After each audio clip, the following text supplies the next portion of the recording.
Hey everybody, once again, welcome back to Generation X Nation. As always, I appreciate everyone who has subscribed to the channel. All my new subscribers, thank you, thank you, thank you. Everyone who has liked any videos, who left a comment, once again, thank you, thank you, thank you. Today we will be discussing Love and Marriage Huntsville, and I really want to make this quick because this is like recycle to recycle. I'm kind of getting tired of doing this, and I think they're almost done. So, once again, my commentary is done week to week based on what I see on each episode. I do understand that all shows are edited, so I only can do my commentary on what they actually show us on the screen. One week I like a person, one week I may not like a person. Who knows? This is going to go by pretty quick because there wasn't much to see on this one. Um, Again, on my channel is alleged. Everything I say is alleged in my opinion and for entertainment purposes only. Once again, alleged in my opinion and for entertainment purposes only. Let's just make this quick. They start off with Martell and Chris at his rental property. They are taking measurements because he is preparing to move Ariane into there. Martell lets Chris know, hey, I'm measuring for furniture. Ariane and the family will be moving in. Chris has a strange look on his face and he's kind of surprised. He thought Martell was trying to get it staged for selling. Martell, just for the record, Ariane Coleslaw, whatever y'all calling her this week, I like to call her Ariane, but some days I call her Coleslaw when she pissed me off. Coleslaw, Ariane, he said your name at least, I think, 7 to 8 times, so you should be happy. He said you are his girl. He's publicly admitted it, and I guess y'all in a relationship. However, he said he will not be living there with you. He wants to do it right this time. So he's trying to see, I guess, if this going to work. I don't know what more you can prove to this man that you should be married to him. And again, I'm not advocating for them to get married, but stand with him for 10 years, even though he had a wife, having his baby, doing whatever he tells you to do, being the puppet master that he wants you to be. He pays for all your bills, according to you. He's putting you through nursing school. I don't know any man who would do all of that for a woman and still haven't decided yet if they want that person to be their wife. Just my thought. Ariane, doesn't matter. You're not leaving Martell. Let's move on. So they get into the whole Marsau and Martell issue. And basically it comes down to Martell saying, hey, Marsau needs to stop talking about me and Ariane, and I'll stop talking about LaTricia. That's all he wants. He said Marsau is still mad at him about the 20 women comment. And that was how many seasons ago? I'm like, you talking about holding a grudge? Y'all hold grudges. Chris Fletcher said both y'all just acting like bitchs, and y'all just need to get over it. Sit down and have a conversation with yourself. Martell continues to say that Marsau is a liar. He lies. He lies. He doesn't tell the truth about anything. Martell, for you to call somebody a liar just beneath me, just let it go. Don't call anybody no liar, okay? Because we already know the lies you have told. We don't have to go over it. So that's all it's about, that particular conversation. He says that Maurice is more a good mediator. Maurice and him play football together in college, and Maurice does a good job of trying to see both sides of the story. Basically, he's saying Maurice doesn't always take his brother's side. That's it.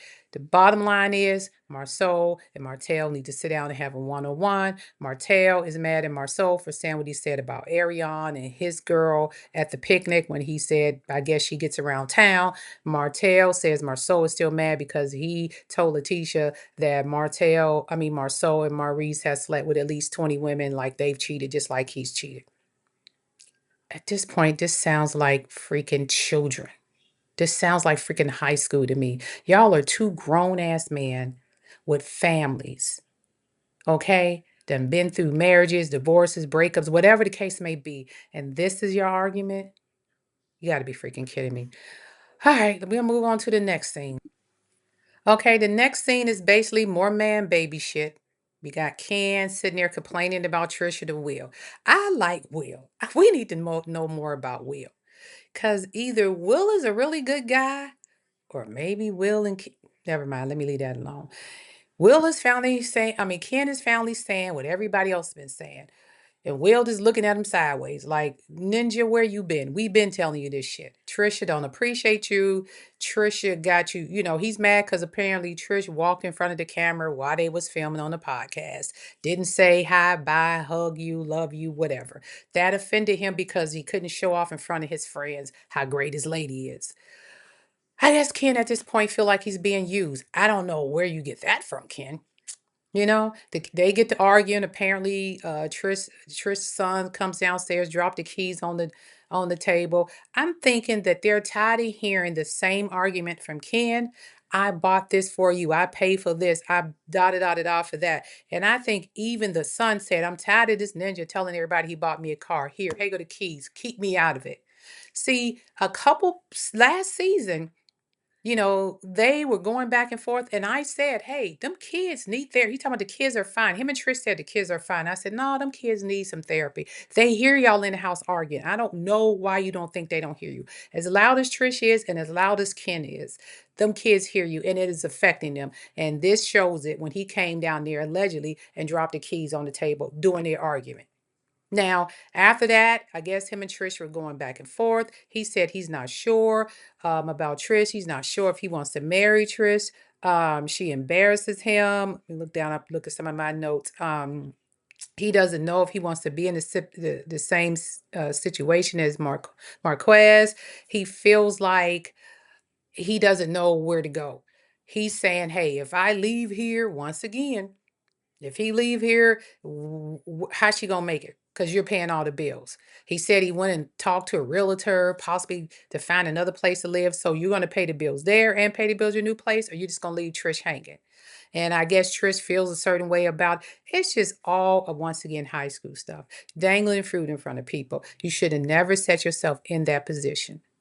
You should have never set yourself in that position. You moved into this house with this lady and her family while she was still going through a divorce. And I know she divorced now, and allegedly y'all back together, posting videos, and you and Marquez are once again being children, being man-childs that you are, arguing on social media. See, grown men don't do that. Marquez can say what he want to say. He did just enough to get y'all fired up on social media. Because you was sitting there with Trish, minding your business, doing some push-ups, and Marquez said, "You better not be in that house." And y'all went into a firestorm instead of just scrolling by and ignoring it. I would have hit the like button and kept on going. Why did you even have to respond? So y'all still at it, even though you divorced. You and Trish and Marco, y'all still acting like children. Once y'all left Marquez, I wouldn't even have nothing to say to him. But what time did he drop off the kids? Okay, but back to the show. Now all of a sudden you feel a certain way because she's not acting like you think she should act. She's probably not being grateful enough. Her children should not be grateful. See, when people keep in mind, women, and I ain't saying this happens in every case. There are some men out there who like to say, "I want to be the man of the house. I want to pay your bills. I want to do this and that to you. I want you to submit. I want to do this for you and that for you." And when they do all that, it's wonderful. But soon that there is a disagreement, they throw it back in your face. "I do this for you. I pay for this. I pay for that. I do everything. I pay the bills." They use that against you. And that's why people would always tell young ladies, I'm not saying there's nothing wrong with being a kept woman and stand if that's what you want to do, but keep in mind they will always throw that in your face if the shit gets ugly. Have your own. That's all we saying. Just have a little bit to the side for yourself. Don't be 100% dependent on anybody. And that's not to say don't make, you independent women don't want, no, ain't no, I don't need a man mentality. It's the fact that you have some men out here. Now, if your man ain't like that, cool. But if you got a guy that the first time y'all get into a disagreement, he start throwing shit in your face about what he do for you and how he pay for everything, and basically you ain't gonna make it without him, that's a red flag. Never let a man tell you that twice. The next time, make sure he never gets a chance to say that to you again. Make sure you're capable of taking care of yourself. Even if you choose not to work, make sure you are capable of taking care of yourself. Because Trish is in a bind. She pretty much needs Ken there at that house. And he knows it, and he throws it in her face every time he get the chance. So I'm over this argument. It's the same crap. Ken, you either stay or go. All right? I don't even think y'all want to marry each other at the point. I just think at this point, you like being on TV and she needs somebody to pay her bills. Just my opinion. Let's get to the next scene. All right, the next scene, real quick, is Macy and Marceau. Nothing negative to say there. I love it, love it, love it, love it. And I always tell you guys in my videos, I like Marceau. I don't, you can't make me hate Marceau. You know, Tisha go week to week, and I don't even hate her. I like Tisha too. But Marceau probably is that diamond in the rough on that show, and they just don't utilize him right. I believe Marceau, with his personality and character, can bring that show back to where it needs to be. It's just a lot of people have an issue with his wife. I like Marceau. I need more camera time for him because I like the upfrontness of him. I like some of the comedic, things that he adds. I like his facial expressions. Marceau really gives good reality TV. So he's sitting there with Macy, and then when he dropped a dime on Tisha, when she apparently didn't tell her daughter the whole truth about how long she dated her first boyfriend, he said, no, she was dating him since the seventh grade. And she said, Mom said she didn't meet him to high school. I thought all that was cute. And Macy is absolutely beautiful. And I always say kids are off limits. I don't talk about children too much, but she is absolutely beautiful. And it just seems like Marceau spit her out. She is definitely her father's child. That is Marceau Jr. all day to me. I love her. I love her. And I love the way she shows so much love and admiration to her mom and how hard LaTricia worked as a mom. I will never take that away from LaTricia. LaTricia, in my opinion, has never demonstrated, any of those women on there has never demonstrated to me that they are a bad mom. And I love the relationship with LaTricia and her daughter, and I love the relationship with Macy and Marceau. So that's all I'm going to say there. Beautiful scene. We need a little bit more of that. It kind of brings us down from all the other toxicity that goes on in the show and gives us a real moment, a real heartfelt moment. And that was a moment where I felt everything in my heart. And that's what reality TV is about, too. You don't always have to have the fighting and the drama. Give us some stuff where we can just say, ooh, that is so sweet. And I love that moment. Probably the best scene of the night for me. Next up is the Destiny. Well, like I said, this is real quick. Destiny, Sharon, and Trisha. Back to the old stuff. She's telling Destiny about the argument with Ken. Destiny is sitting there telling her, well, first Sharon jumps in. I guess this is a new girl, asking Trisha, like, what's really going on? And Trisha's like, oh, we had the argument about her walking in front of the podcast. And she mentioned about um, her son bringing the keys down. And like I said before, they think it doesn't bother the children, but it does. One thing Ken did say is Trish need therapy. And those women are sitting there trying to tell her, Trish, you need to get help. And she still act like she don't need help. Now, in this moment, I'm not going to knock her by what I'm about to say. But what I'm saying is this. Trish, for all the losses you suffered within probably less than a 5-year period, you do need therapy. And you have to go. I know the next episode it shows her going there, but it shouldn't have took this long. So if you'd went to therapy early on, maybe it could have saved y'all marriage. I don't know. Because if you're showing me how you're doing Ken, who's taking care of everything in his house, bills, buying your children cars, paying for dance and all of that, imagine what you was doing to Marquez that you was married to, and he didn't have the same financial means. You snapping on this man who's taking care of everything for you. I wonder how Marquez is, and I'm not saying Marquez is right for leaving that house, but we have to go back and think. Marquez, he didn't know how to handle it. So maybe Trish was snapping on him off and on, and he just couldn't take it. He knew she had suffered a lot of loss, and he didn't know how to reach her, and she didn't know that she needed therapy. And maybe she was just taking it out on him, and he couldn't take it anymore. Because, they did meet when they was young. Just my thought. Allegedly, in my opinion, and for entertainment purposes only. Don't get on me about, I'm not a therapist, so I don't know, but I kind of starting to see maybe that's what happened with their relationship after she kept saying, I lost all these people, he wasn't there for me. Maybe he didn't know how to be there for you, and you was taking that anger out on him instead of going to get therapy. He didn't know what to do, how to behave, because he still seemed to be a little immature and childish, and maybe that's why he walked out. Because you are on Ken's ass all the time. And this man is literally taking care. He said it. When I met you, you had a broke down car in your brother's yard or some shit. I don't remember. But he has taken care of you. And you still get this man the blues. Like, I don't get it, Trish, but I get it at the same time. You need therapy. All right. Respect the people who are there for you. But anyway, they're talking, telling her, she said we're on a break. But if you notice, when she said it was on a break, she said Ken is still sleeping in the house. She can't afford to let Ken go anywhere else. He has to sleep in the house. I mean, neither one of them are going to be um, paying. I don't think she could pay her bills in the house by herself, and I don't think Ken wants to pay bills in two places. Because I think Ken said he's drive trucks or something. He's not always there. Sometimes he's on the road.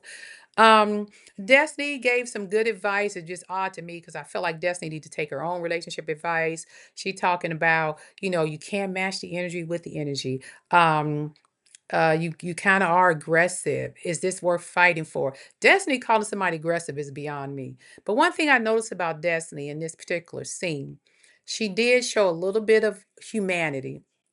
I will give her credit. Like I say, I go week by week, scene by scene. This particular week, I felt Destiny was a little bit softer, and maybe she trying to show us a softer side because she probably got criticized so much for being so hard, and now she's trying to show the softer side of herself. And a lot of people probably not believing it.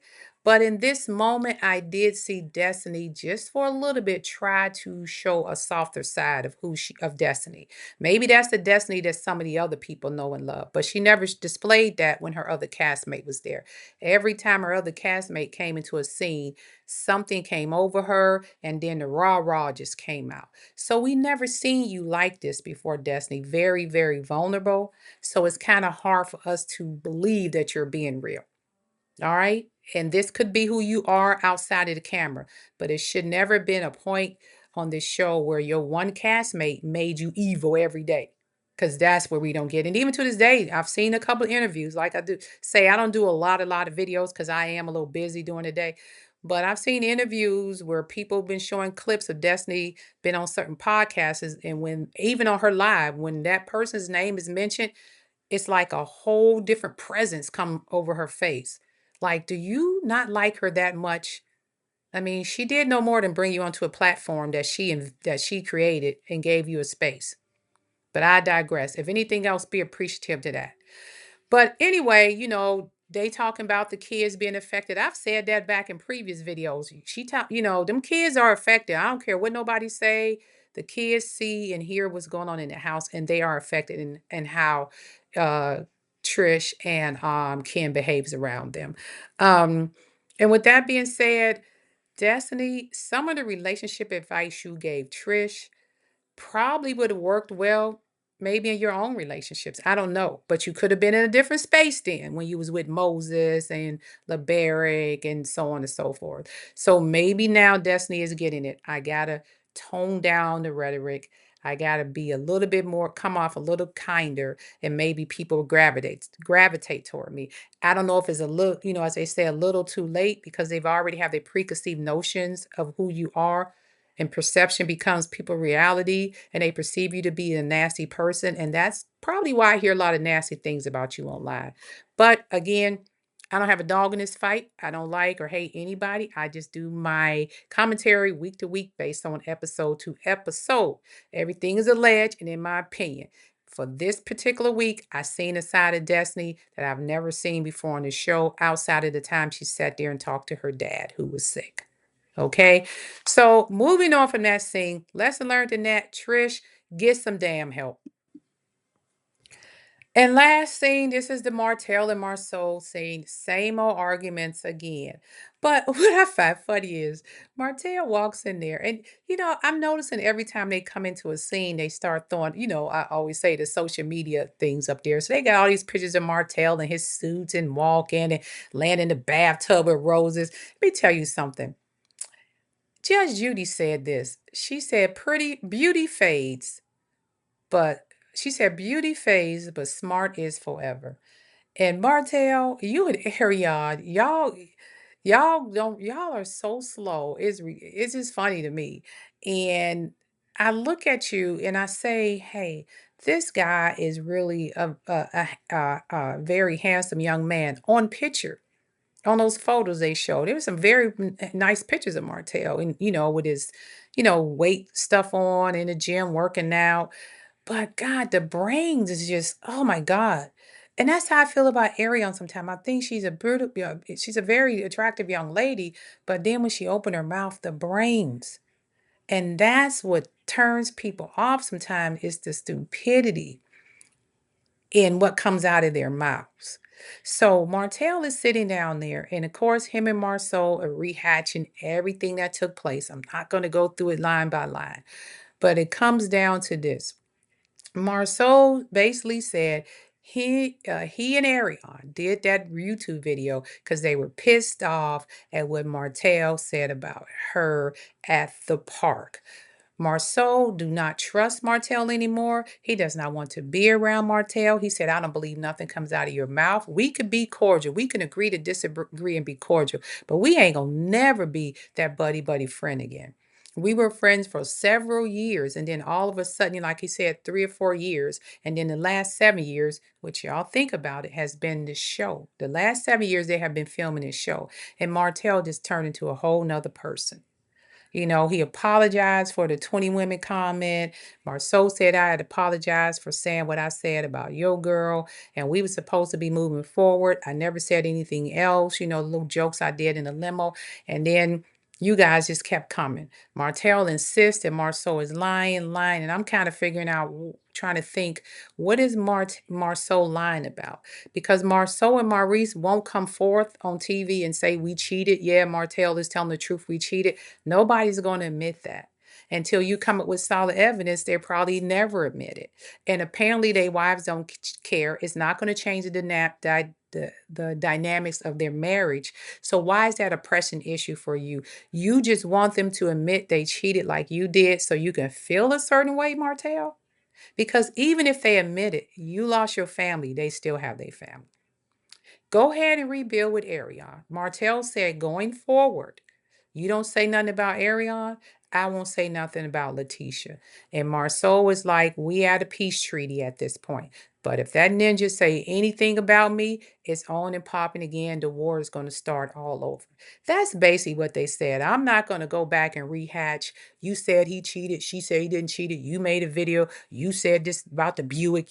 They just keep having the same argument. Y'all are not in high school. And I'm not even blaming Marceau. I'm blaming Martell. Like, grow the F up, Martell.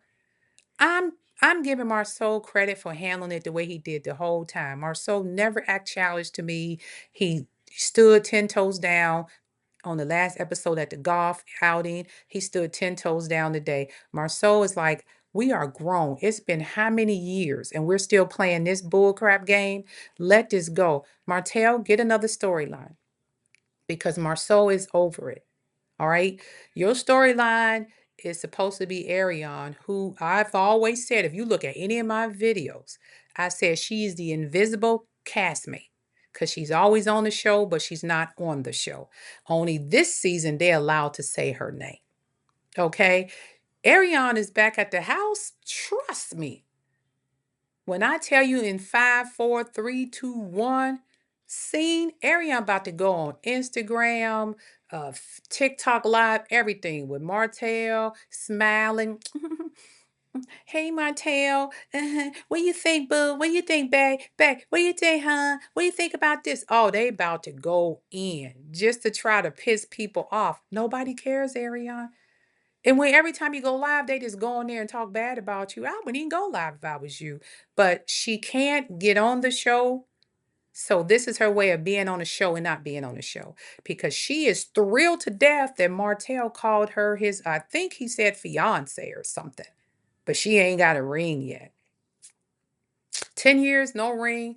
And we all know, well, suspect, allegedly, he moving you in that house to get that Section 8 check. Because according to you, he pay all your bills and you do not work. You are in nursing school.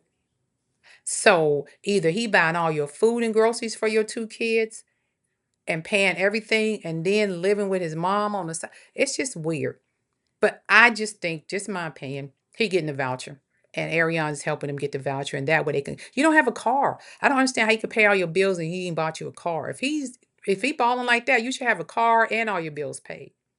Not a car and I need an Uber to go to school. Just my opinion. Just my opinion. So the episode basically Martell has solidified he is in a relationship with her, which we already knew because damn, you got a baby. So now, Bird Brain, Coleslaw, Arion, whatever y'all call her out there in the streets this week, I'm just saying nice about her because she hasn't, I haven't seen too much negative stuff for that. I seen it live last week where she was her and Martell, he was whispering her to say something inspirational. You got to have a brain and you got to have a vocabulary to say something inspirational, Martell. So again, there's nothing wrong with them being together, being a couple, getting married. That's what he wants to do. That's what he decided he loved. So be it. But trust and believe me, what's that saying when that lady I forgot, it's some meme on social media where that lady say prepared to be sick of me. Y'all better be prepared to be sick of Ariana hashtag coleslaw curry. Because now that Martell has said it out loud on TV and her name is study popping up and he said that's his girl, he moving his family in. She about to go on every social media site she can for attention. Because Ariana and Martell are still like in high school mindset. Oh, I got to show everybody this my man now. They still in that mindset, while the rest of the cast members are actually trying to build their legacy. Marsau and Tisha still working on Chateau Charade / Scott's Manor, but at least they're building something. They're trying to get their kids' businesses off the ground. They're building something. Maurice and Kimmy doing a little realty business, commercial realty, and whatever he does with his law stuff, they're building something. Trish and Ken, I'm assuming, still working on getting a clientele together for their gym. They're building something. The Fletchers got the daycare, and I guess Chris Fletcher will work through whatever issues he had with his realtor license, but they're building something. Lance is building something. Um, Destiny, I mean, I've seen her on TikTok. I'm assuming she's trying to find something that's good for her out of her storage unit. She trying. I ain't saying she building, I'm saying she trying. Martell and Ariane, what are y'all doing? You're supposed to use this platform to build something. All I see y'all doing is harassing your ex, sending subliminal messages, moving around in this house you can't sell, and going back and forth, still talking about whether the Scots are lying or not. Nobody cares. Build something. All right. And with that being said, this is Gen X Nation. Like, subscribe, leave a comment. Tell me, do you think Ariane Curry and Martell should get married?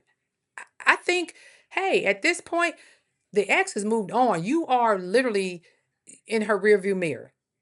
You don't even move the Richter scale over there. What that young lady is doing? She building some, not she building empires. Let's just keep it real for her children that you don't even pay child support for. So what are you and Ariane going to build? There's nothing. If y'all want to be together, people gonna hate it. They don't like y'all, whatever. I could care less. You don't pay no bills up at my house, okay? But what are y'all building other than harassing, calling people lies, bothering your ex, dragging her to court every time you get the chance? Stop it. Go live your life. You said she your girl. You move her in the house. She your fiance. Y'all should be planning y'all life together going forward and how y'all gonna build something together. All right? Instead of sitting in a car, putting on your lip gloss. With Martell, say something inspirational. That shit's so childish. Y'all still in freaking high school and they over here with PhDs, masters, and bachelor's degrees, whatever, and their mindset. They over here building something, elevating to the next level. And y'all still in high school, like, ooh, I don't like her. You like her? I don't like her either. I'm done with that. Anyway, like, subscribe, share my channel. This is Gen X Nation. As always, be vigilant, be safe out there. It's still a little hot out there in them streets. Eventually, this stuff will cool down. Don't let nobody steal your joy. You go out there every day and you spread love, you spread joy in the world because whatever is meant to be is going to happen anyway. It's not in our power to stop anything. That is all in God's hand. Peace, and you guys have a great rest of your day.